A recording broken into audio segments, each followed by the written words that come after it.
Greetings from India. My name is Stella Chitralekha Biswas, and I will be moderating today's session. I am associated with the current project of Tell Me Your Story as an assistant, and I am also currently working as a state-aided college teacher at the Department of English, Sarojini Naidu College for Women, Kolkata. I welcome you to the stories of food and drinks, shaping cultural identity and ideology, curated under TMYS Review September 2022, in collaboration with the York Center for Asian Research, York University, and Readomania.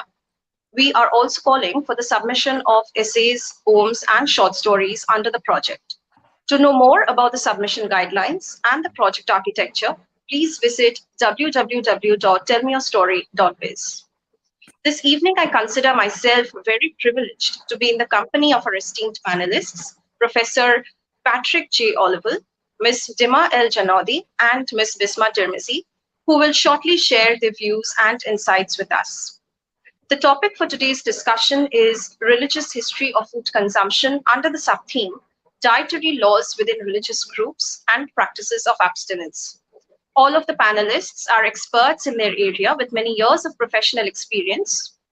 Before we begin, I'd like to introduce our speakers. Our first speaker for the session is Professor Patrick J. Olivelle.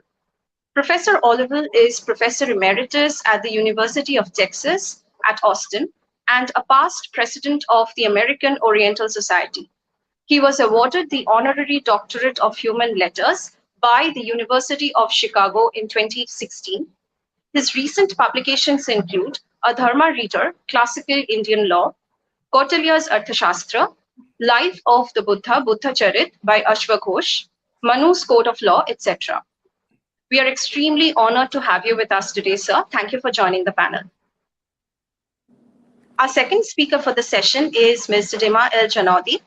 Ms. Janoudi is a passionate licensed dietitian. She holds a bachelor's degree from Lebanese International University and was granted a sports nutrition certificate from the Academy of Nutrition and Dietetics. She worked previously as a dietitian and quality control supervisor. Her interests include recipe development, gastronomy, data analysis, traveling, and immersing herself in different cultures. A very warm welcome to you, ma'am. Thank you for joining us today. Our third speaker for the session is Ms. Bisma Timirzi. Ms. Timirzi is a contributor / co-author of the Oxford Companion to Pakistani Cuisine, published in 2021 by the Oxford University Press, Pakistan. She is also an author of Feast with the Taste of Amir Khusro, published by Rupa Publications, India in 2017.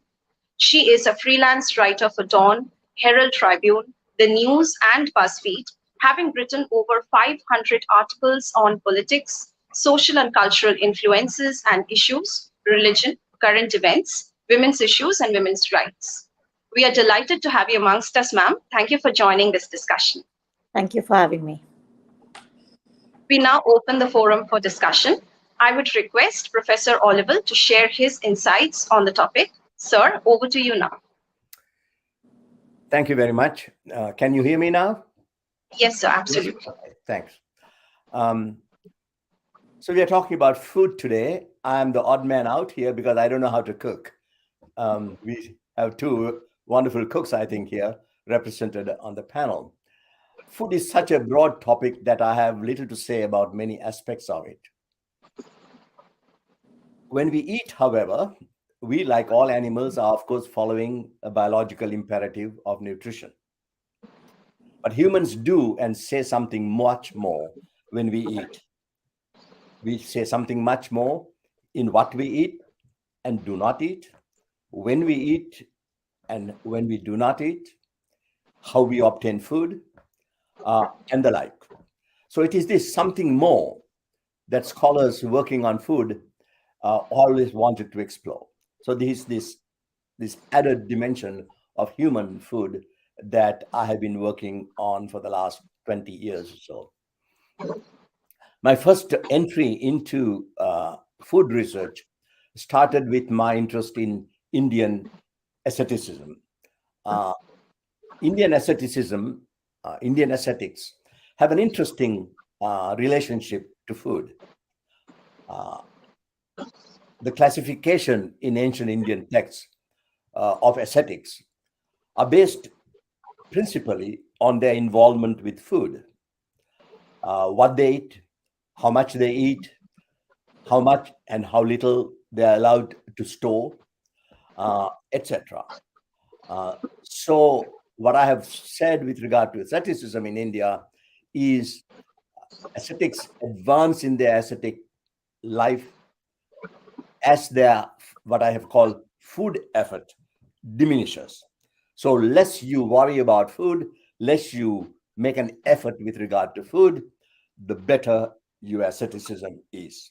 Finally, we have a very interesting vow called the Python vow, where the ascetic just sits in one place, does not go out, does not request food, and eats only what is given to him by somebody on their own.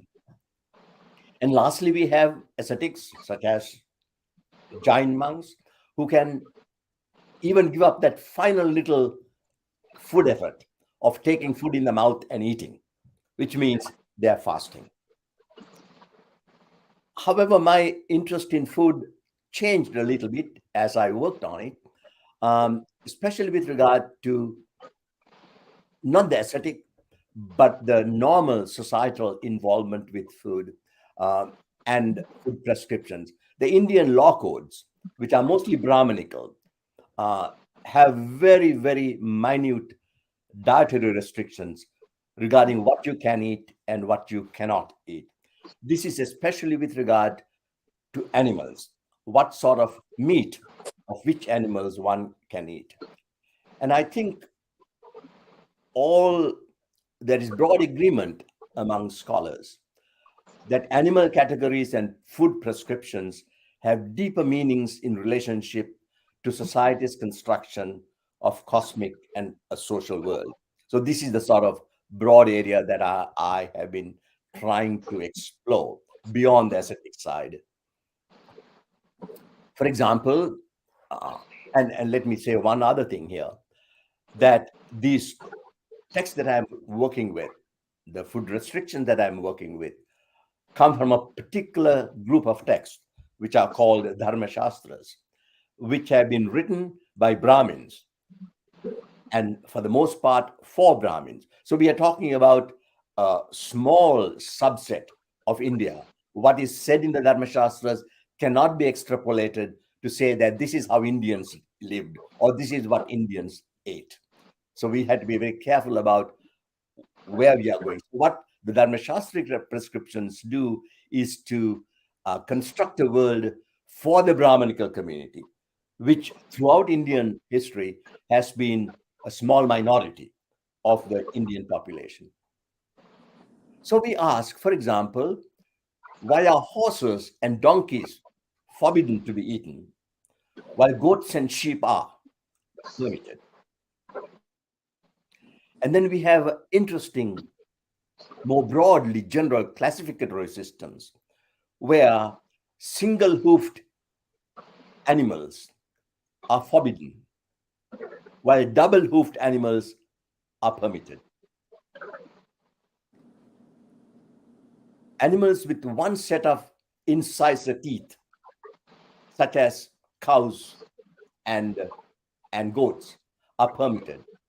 Ones with two sets of teeth, such as most carnivorous animals, are not permitted. When we come to chicken or fowl and pig, why are village fowls forbidden, while their wild counterpart is permitted? The same goes for the pig. The domestic or the village pig is forbidden, while their wild counterpart, the wild boar, is permitted. All animals, with the interesting exception of 5, all animals with 5 nails, just like humans have 5 nails, are forbidden. All carnivorous animals are forbidden, while non-carnivorous or vegetarian animals are permitted. I don't have the time, I have only 10 minutes to go into detail here, but the same goes with regard to birds, which birds are permitted and which birds are not. So the issue has been, is there a grammar to this? can we read this? Can we read messages into this that deals with human society and the construction of human reality? So this is what I have been working with for the most part. You have a very interesting connection between ancient Jewish dietary laws you find in the old books of the Bible and the Brahminical communities. We find, for example, in the Jewish dietary rules that pigs are not allowed, just like in the Brahminical. And also the distinction between one-hoofed and double-hoofed animals. So there's an interesting comparison to be made. And what I have done with regard to this, for the most part, has been that what you eat and the prescriptions you follow in eating build a certain wall around your community and keep that community, the members of that community, maintain those lines, margins of that community defended against the outside. And especially this is true of small communities confronting a much larger population outside of itself, just like Jewish population within the Middle East of the time and the Brahminical community within the broader Indian society that we have. There's also an interesting comparison to be made, and I have tried to make that in my writing, between animals that you can eat and people you can marry. So marriage relationships, marriage laws have a very interesting parallel to the dietary laws. So the closest that is in the village, what we would today call pets within the village, are forbidden. Just like in marriage, the closest of your relatives are forbidden. While the farthest away, those who are away from your community, the wild, for example, the unknown, are forbidden. It is the middle that is always the permitted with regard to food and permitted with regard to marriage customs. So we have very interesting parallels that we can draw between food prescriptions, dietary regulations, especially animals that can or cannot be eaten, and your marriage partners, the ones you can or permitted to marry, and the ones you are not. I think I have more or less finished my 10 minutes now. I will return to that later, some of these, as we deal with the other questions that you have later. Thank you. That was a really interesting and well-detailed talk, sir. Thank you very much for your invaluable perspectives. I would now request Ms. Janoudi to share her insights on the topic. Over to you, ma'am. Ma'am, you have to unmute yourself. You're not audible.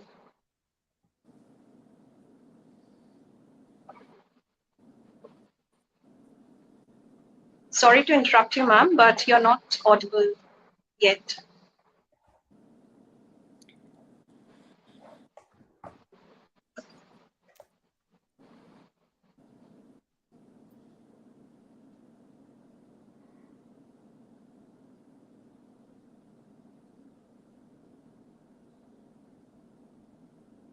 No, ma'am, we cannot hear you.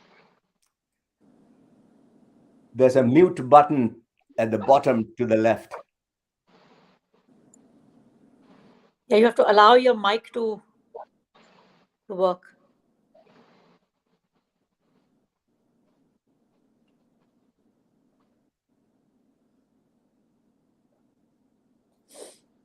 I think you need to access your microphone to help us hear you speak.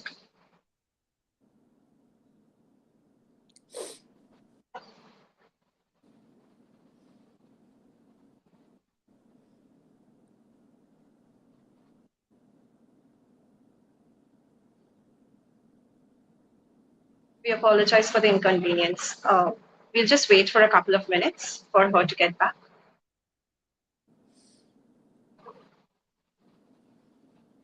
In the meantime, Ms. Timirzi, would you like to share your insights on the topic? Absolutely. Thank you. So what Islamic religious scripture tells us in detail is that humans went through a process to achieve the evolved state of mind that they possess today.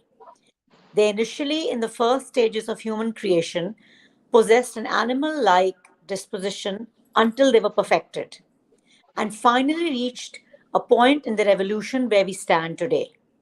They were given the awareness of good and bad, instinctively. That awareness has nothing to do with scripture. It did not come to us after organized religion, but something that is a part of our fitrat. In Arabic, that is intrinsic nature. Then came religion. Today, I'm going to talk about dietary laws and practices of abstinence through the lens of Islam. Muslims believe that once humans were perfected and were given the tool of choice and the intrinsic awareness of good and bad, religion came and told them in clear, no uncertain terms that since they already possess choice and awareness, now they must also realize through the coming of prophets, the holy books, that choices are basically based on two things: what to do and what not to do. And within this framework, laws are made to guide societies. And Islam and Muslims further add to that by believing that this world is transient and only a temporary test. And the only way to pass the test in this temporary world and to heaven and to enter heaven, which is our permanent life of hereafter, is if we live to achieve life through purification, while enjoying all the beautiful gifts and bounties that have been given to us in this temporary world. To live a pure life, Islam tells its followers to stay within the circle of 4 points of purification. These 4 basic points encompass Islam. The entire faith is only based on these 4 particular points, and dietary laws and abstinence is a part of it. Number 1, purification of the body. Number 2, moral purification. Number 3, purification achieved through practices of religious rituals and worship. And number 4, the one we're going to talk about today, purification in what we consume in terms of eating and drink. We believe, as mentioned earlier, that humans instinctively know what is good and bad. Hence, the dietary Islamic laws stem from this very basic principle. Muslims can only eat tayyibat, things that are clean, pure, and permitted by God. Tayyibat is an Arabic word. And mostly, this refers to animals that graze. Muslims are forbidden from eating khabais, that is the unclean and the carnivorous animals. That is something we share with most faiths. 4 things were entirely forbidden that could have caused confusion, so they were named time and again in the Quran to alleviate any kind of confusion.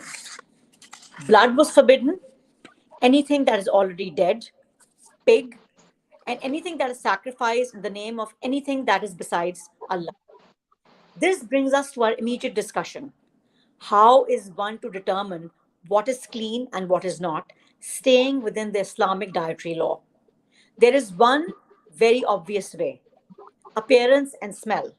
For example, if one sees a pile of excrement, one would instinctively know that this is not something to eat.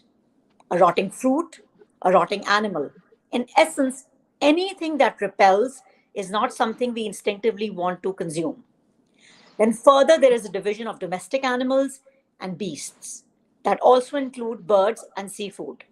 We believe that Allah has given us the ability to understand what is clean and what is not, and has also given us guiding dietary laws to further clarify this principle. There can certainly be minor differences in understanding the principle, but in a broader sense, it remains very, very obvious. Hence, all the discussions of halal, that is allowed food, and haram, which is forbidden, is based on this law of consumption as far as the nourishment of the human body is concerned. What is the basis to distinguish if something can be consumed? If something is obviously pleasant or attractive, it can be eaten. And what is the objective? The objective is purification. As for drink, in terms of alcohol or any food or drink that induces intoxication, that is a direct disobedience of the law that stems from point 2. Intoxication hinders and cancels moral purification and takes away the ability to make moral and right choices. Hence, it was strictly forbidden. It does not refer to the fourth point of purification in what we consume in terms of food and drink. Alcohol is not unclean or repellent at all, and it is only forbidden for that reason, but for reasons pertaining to moral purification. Now we, of course, come to abstinence. Any indulgence that requires absence through physical denial to further eliminate philosophical clarity and emotional balance has to be a delightfully enjoyable pleasure.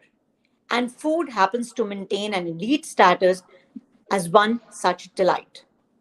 The yearly arrival of Ramzan, the holy month of fasting, is a wonderful celebration of the concept of abstinence from dawn to dusk. However, abstinence in the waking hours is only for this particular month.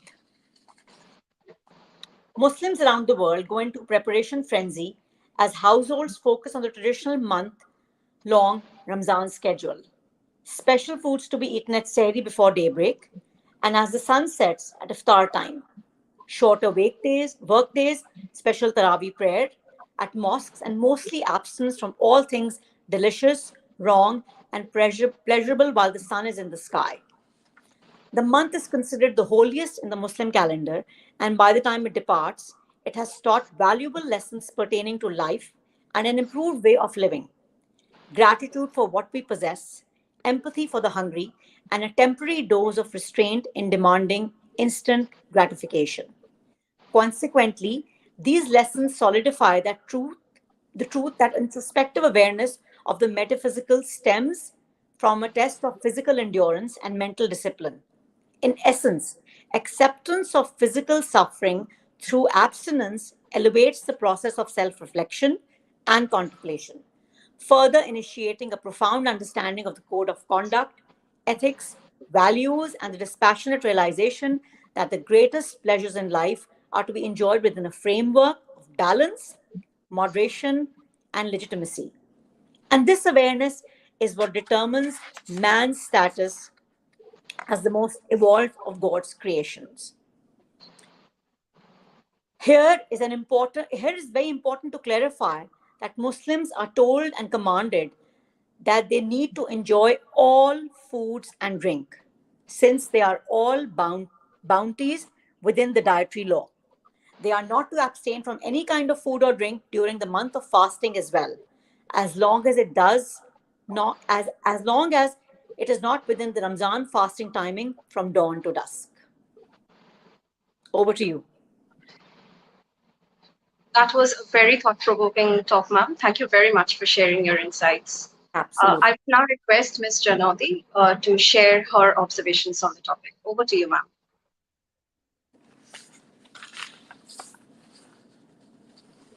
I apologize, ma'am. We are still unable to hear you.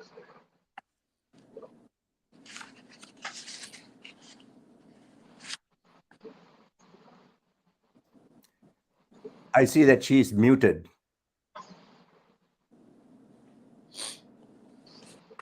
Ma'am, if you could unmute yourself and try once again.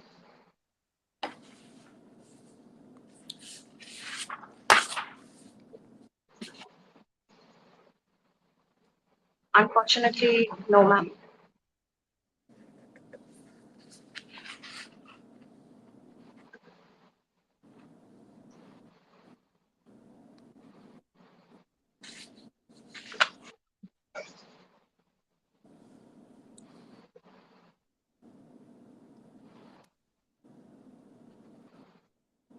Ma'am, if you're using any earphones or headphones, you could try and unplug that from your device and speak directly if you would wish to.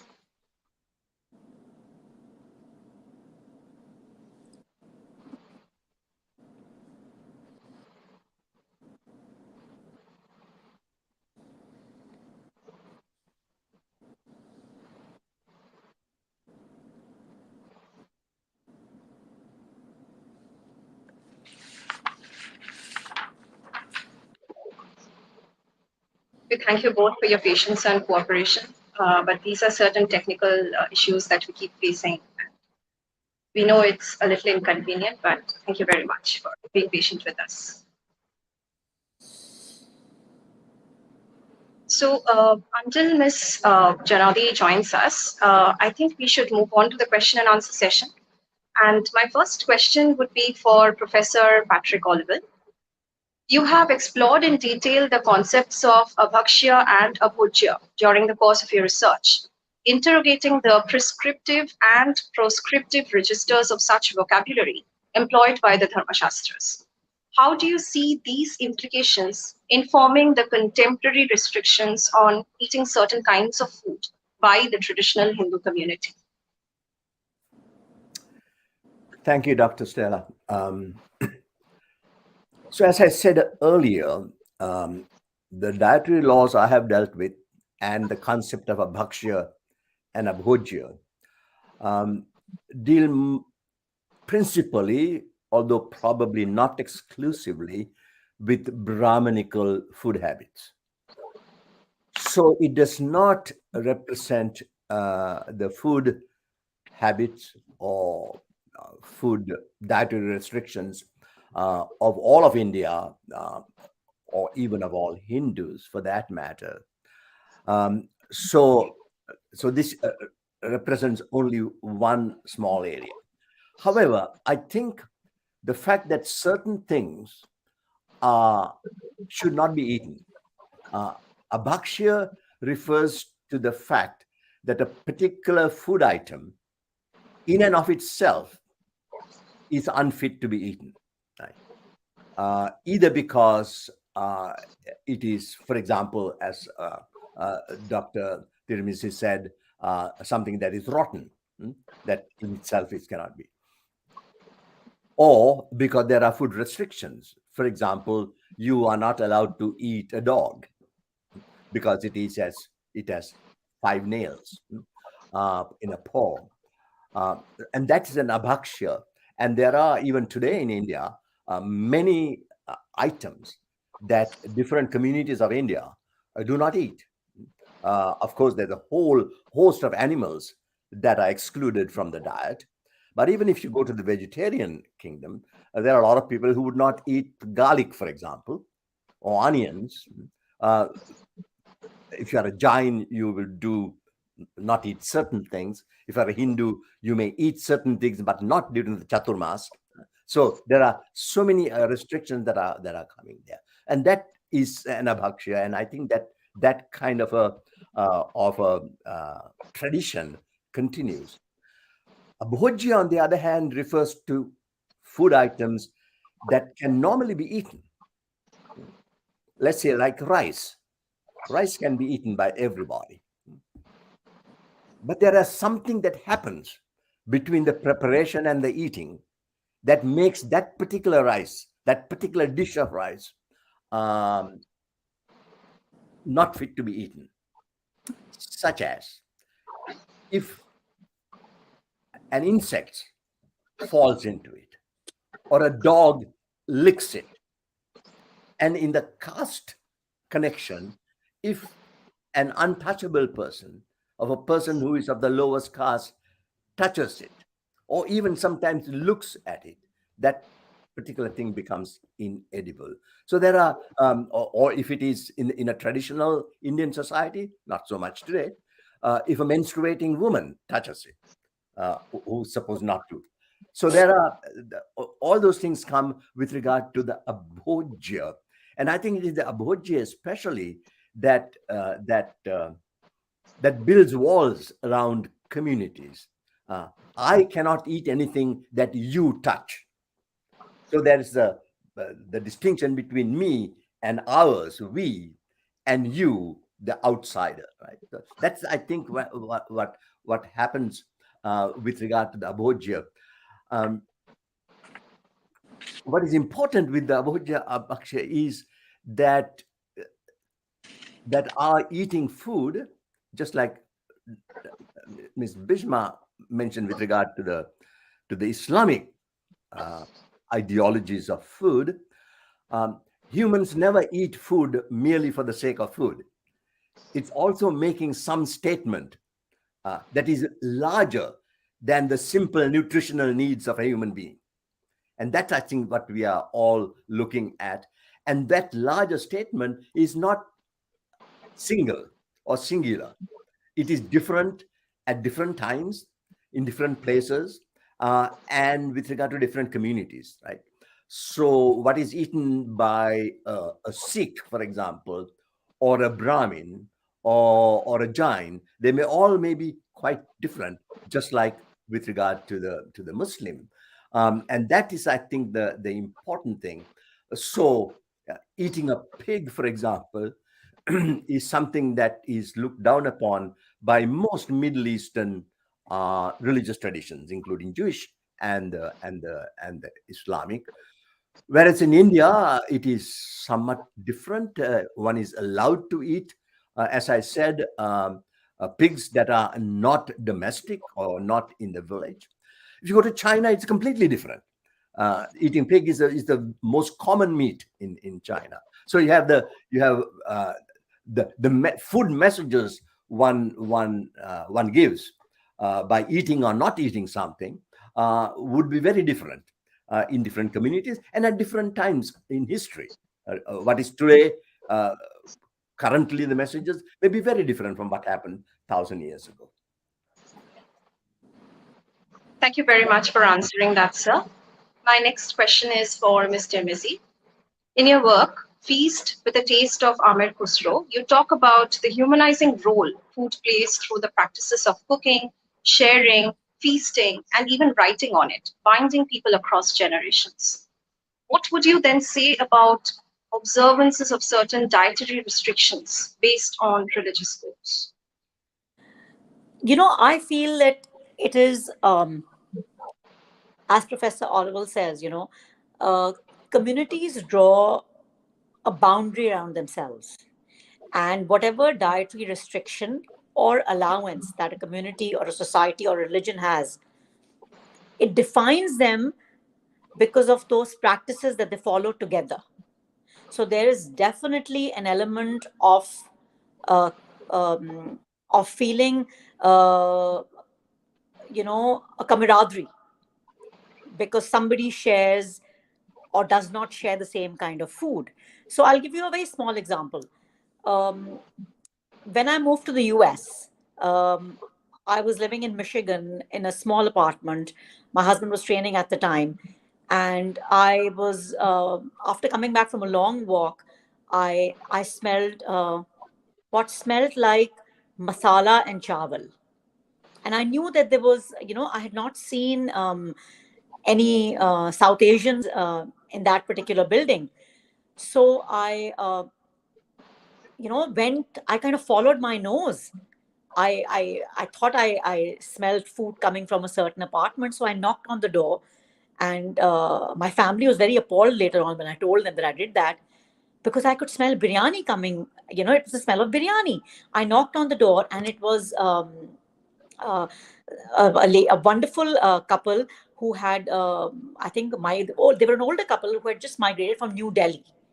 And the lady had made biryani and she was from the Indian tradition. And she welcomed me. She was first of all shocked to see me, and then she's like, "Come join me for biryani." So I felt this amazing camaraderie, and I had a feeling of like she was including me because she shared her food with me. In the same way, I feel when you share kind of the forbidden aspect of not having a certain food or drink, I think it brings in the same element of camaraderie. Now, alcohol is something I don't consume alcohol. So I sometimes when I go to a party, the people who are not drinking, I do feel a sense of companionship or camaraderie with them because I feel I probably can't go to that place, in my head where I can be a little, kind of casual, a little more relaxed. I'm always in control. Of course, that kind of makes me feel, that a sense of, I think a better understanding for them, why they're not doing it, and also a sense of kind of community, because I feel that they're in the same place as me. Pork. I live in the US. I don't eat pork. So when we go to any restaurant, that's the first thing we'll bring up. Anybody who's on the table with me who is not eating pork, that's the first thing they'll ask when the waiter comes and says, "Do you have any food allergies? Is there any pork or any ham or anything?" That's something we will not be having. So I do feel sharing and not sharing of foods brings the same camaraderie,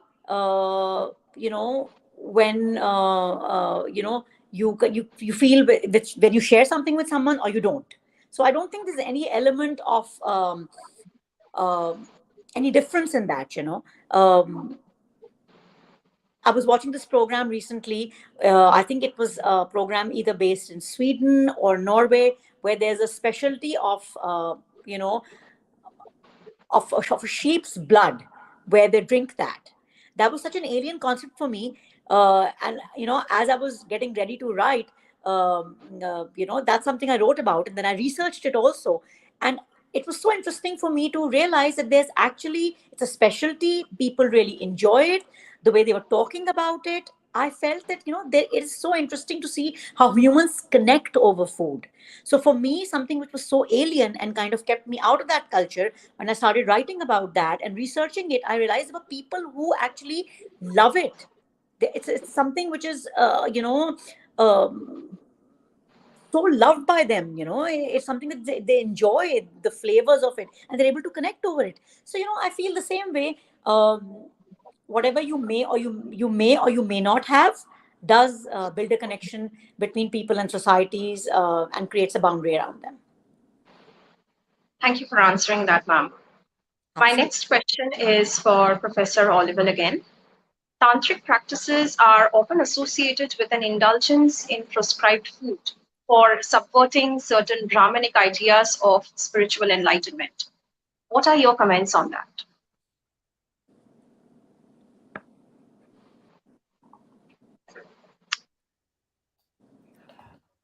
Right. I'm not really an expert on tantric practices, but I know, generally about it. Keeping to a taboo and breaking a taboo both carry social, religious, and individual messages. Right.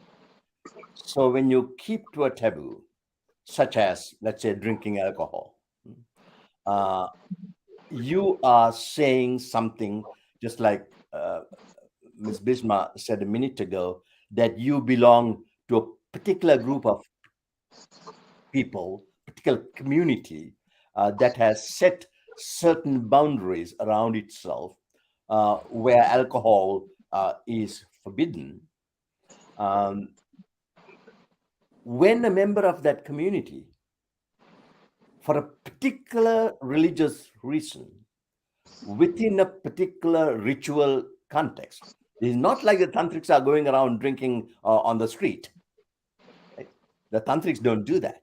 Tantrics drink liquor, engage in forbidden sex, and eat forbidden meat only within a very circumscribed ritual context, where only the initiated are allowed to enter. And it is within that context that they are saying something different. What is this something different they are saying?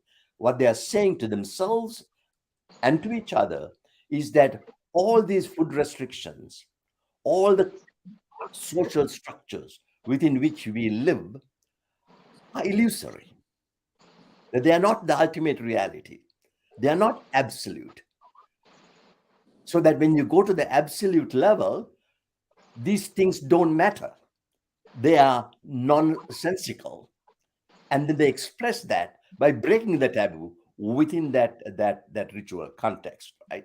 So they are trying not to break it in the sense like a teenager who is in a family that is a teetotaler and don't drink, goes out and has a drink. That's a very different type of rebellion of a youthful person. This is a much more controlled ritual within which the participants are not trying to break the taboo, but transcend the taboo, go beyond it to a different plane of existence, that is signaled by the breaking of taboo. So I think that's so the tantric practices that deal with breaking food taboos, they're very different and very particular. There's something that I think we cannot extrapolate from that to the general public. Tantrics were a very special group of people, and even within tantrics, only certain kinds of tantrics, generally referred to as the left-hand tantrics, engage in this kind of taboo breaking, right? So it is something that one cannot extrapolate. But I think from a broader perspective, when we are dealing with food and human beings and human society, this again indicates the complexity of the human interactions with food. It cannot be pigeonholed into one or two.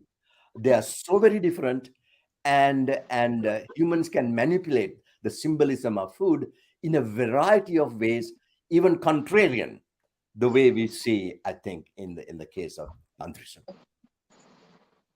Thank you very much for answering that, sir. It was a really interesting approach to deal with the question.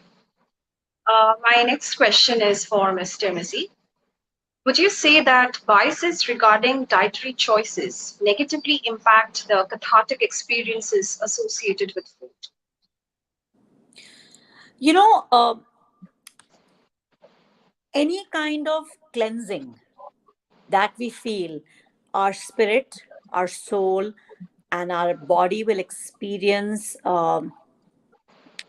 through abstinence of any kind, food abstinence, I think definitely, because I think it's a very personal choice. So when somebody makes a personal choice of abstaining from a certain kind of food because they feel they'll be able to cleanse their spirit, I feel it's very real. What may or may not be allowed by their scripture is a completely different thing. I'm talking from a human level with everybody, as in the entire globe, as a society. So when any group of people or any individual makes a certain choice of abstaining from something, I think it definitely physically and emotionally does cleanse them, because I think a big part of any experience is also the emotional aspect of it.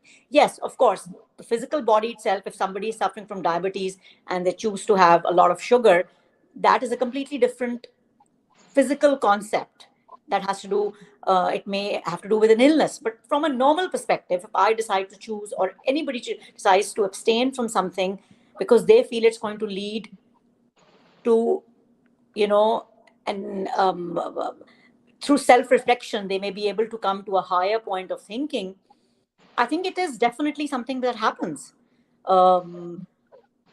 Because it's an emotional experience, sometimes more than a physical experience.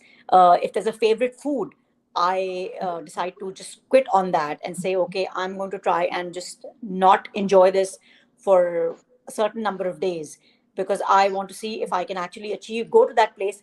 How will it discipline me?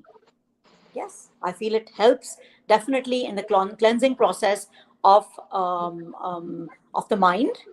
You are able to achieve that in your spirit, because I think it's all about discipline. At the end of the day, it's all about discipline. So making those choices do lead to a clarity, and I think it also leads to a place where we, I think, are a little more reflective. If we are already making a choice of staying within that discipline, I think we become a little more self-respective, we become a little more aware, because we also realize, okay, that I'm not being able to eat this, or I'm making this valid choice of eating this. How will it impact me emotionally? Is there control involved? When we go on a diet, we decide to leave certain foods. Yes, I do feel that, we do feel validated if we're able to achieve the objective that we set out to when we decided to leave that particular food. So I definitely feel cleansing is a very important aspect of it. And I think that's something which builds a community kind of it's a broader spectrum, broader boundary for everyone, because that's where we can all disassociate from our religions and our cultures, because we decide to make a certain choice in a certain group when we kind of try to discipline ourselves and not eat a certain food. So like if you look at a concept where you join a yoga class, your instructor tells you that while you're doing yoga, and this is just to give you an example, I would prefer if you eat at a certain time or you don't eat at a certain time, or you eat this or you avoid this. I think it builds a community.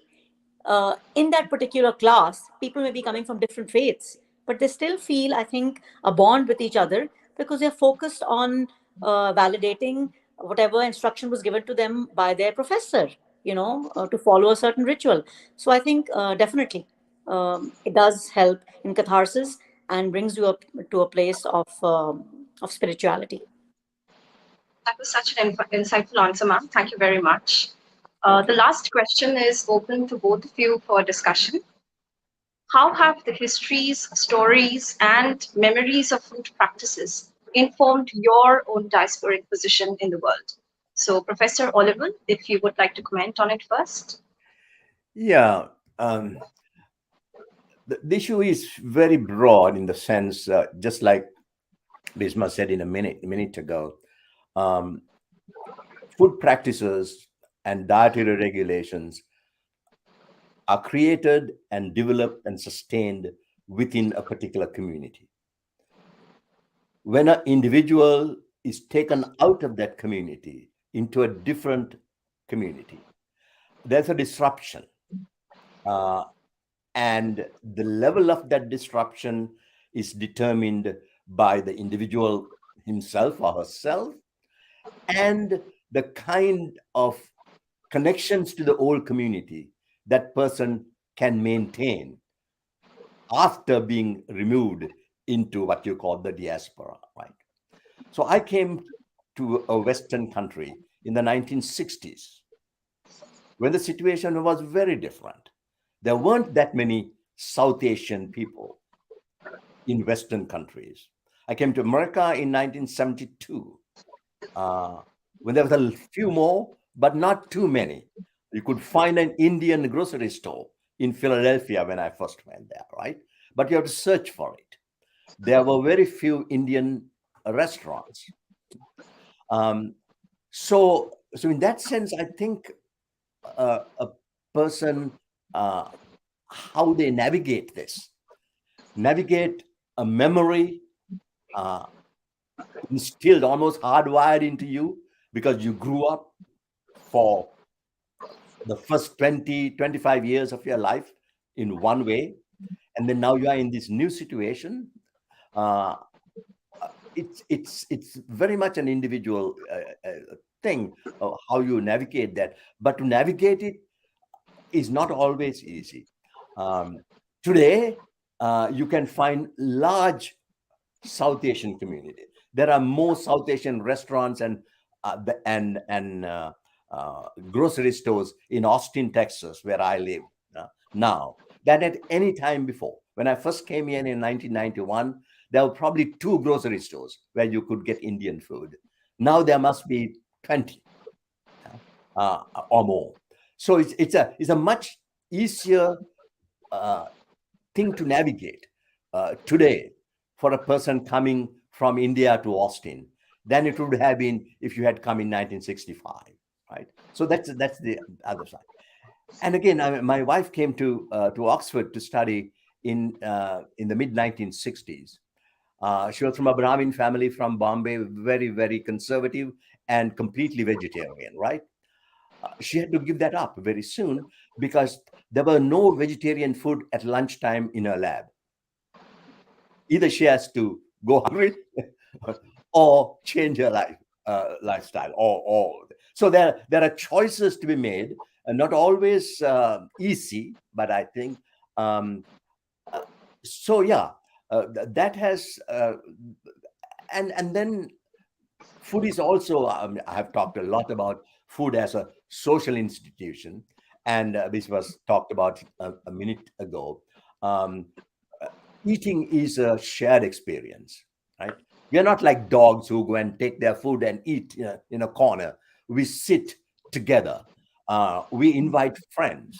So it becomes a social occasion where bonds are created, sustained, and strengthened through the process of eating, right? Process of having other people over.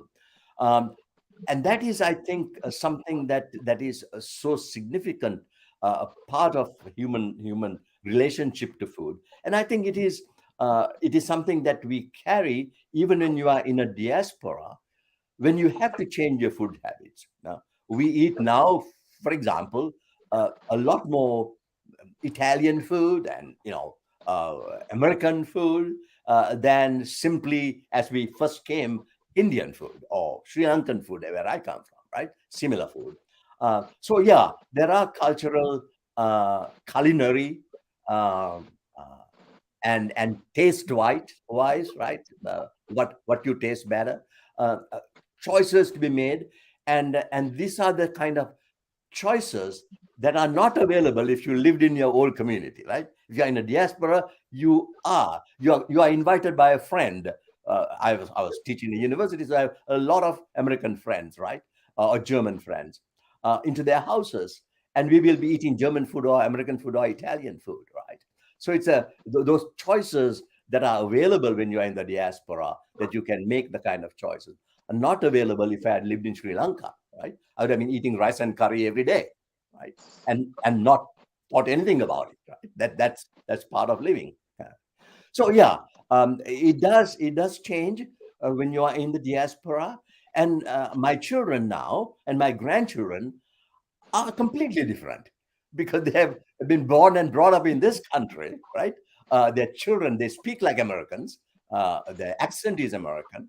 Their friends are American, and their culinary habits, their food habits are very different from ours, right? So that is the other side of it. The second, third generation of diaspora. First generation have choices to make, difficult choices, but the second and third generation, they are very different. Thank you for sharing your experiences, sir. Mr. Timirzi, would you like to share yours now? Absolutely. So, it's very interesting. I entirely agree with, everything that Dr. Olivelle just said, as when you move to another country and become diaspora, there are lots of changes that happen, I think automatically, and some you make very, very consciously. So when I moved to the US, and this is, of course, travel was involved initially, but when I decided to move here 25 years ago, there's some things I had to change, and I did that very, very consciously. Like, the concept of kosher, that is very, very prevalent in my religion. I decided that I'm going to eat all kinds of meats as long as it's not pork, but I will not really worry about if it's halal or kosher or not. So I do go to restaurants and I do eat beef and I do eat chicken and I do eat you know well, goat is of course not available here, but anything, turkey, that is not cut in the halal way, because now I'm I think because they're born and raised here, that's something that didn't even enter their realm of thinking. For me, it was I'll say it was a thought when I moved to the US, that I'm going to make this conscious choice of now just immersing with the society, as long as I don't indulge in eating the forbidden. So my kids, they didn't even, I think about it. That's what they've done from the beginning, because they've seen them, the kitchen and the fridge and the freezer has meats which are not halal, so they'll eat them, as long as it's not pork. So I think that's one thing. Another thing is, I think the wonderful that bond that you create over food, as Dr. Olivelle said, when you move abroad, you meet all kinds of people, and all their stories come from food. You meet an Italian immigrant, you meet a Chinese immigrant, you meet somebody from Vietnam, you meet somebody from India, somebody from, and especially I feel India, because we share the same language. Like, food brings the same kind of creates the same kind of bonds that language does. To give you an example, if there's a Sikh, I come from a Punjabi background, so if I meet a Sikh who is standing in Paris and speaking to somebody else in Punjabi, I think my um, immediate bond with them, without them having to even engage with me, will suddenly kind of shift in that moment, because they're speaking the same language. And same goes for food. I feel that we become more open to ideas of sharing food because we are abroad. We have I think um, I also feel, as far as faith goes, I think I have a better understanding of understanding my faith as far as food is concerned, because I'm abroad. I think I have a wider, more tolerant understanding of things. I feel I can embrace cultures better. Um, um, and of course, as diaspora, as Dr. Olivelle said, when I moved to Las Vegas 25 years ago, there was this one, grocery store that we used to all go to. But now there are several. And my favorite grocery store is owned by a Asian lady, I think, who is from Calcutta, because she has all the spices that I may need. So that's the store I choose to go to, regardless of where I may come from or what my background may be, because that store is able to provide me with what best suits my kitchen and my table and uh, my love for cooking. So I feel, definitely, there's some foods you let go of because they're a little more complicated as you move abroad, but there's some other things that you embrace. And you also kind of build connections, like, when you try Mexican food, you realize, oh my God, their spices or their heat in the food is similar to ours. So that's a connection you build. When you have the pilau somewhere else, you realize, oh my God, the pilau I had back home, so maybe the roots are somewhere else. So we may have assumed that it's from South Asia, but the roots come from somewhere else. So that, I feel, the diaspora experience gives you that wider frame where you're able to make the connections, uh, as far as the ancestry of food goes, to different lands which you may have thought that belong to you. So I feel it's a common shared thing that we all have, and our experiences, of course, as diaspora, I think, give us a broader spectrum and a better angle to look at things than, I think, just if I'd stayed back home. That's my impression of it.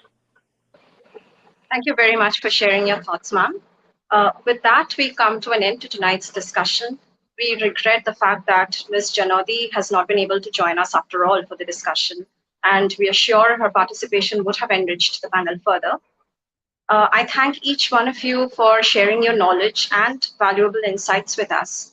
And our audience had a wonderful time, I'm sure, and I've learned a lot as well. We are grateful to you all for taking out time from your extremely busy schedules and for being a part of this discussion. It was an absolute pleasure to have been in your company this evening. This is to remind that we are calling for submissions on food and drinks, the details of which can be viewed on www.tellmeyourstory.biz. Good night and take care, everyone. Thank you. Thank you. Thank you.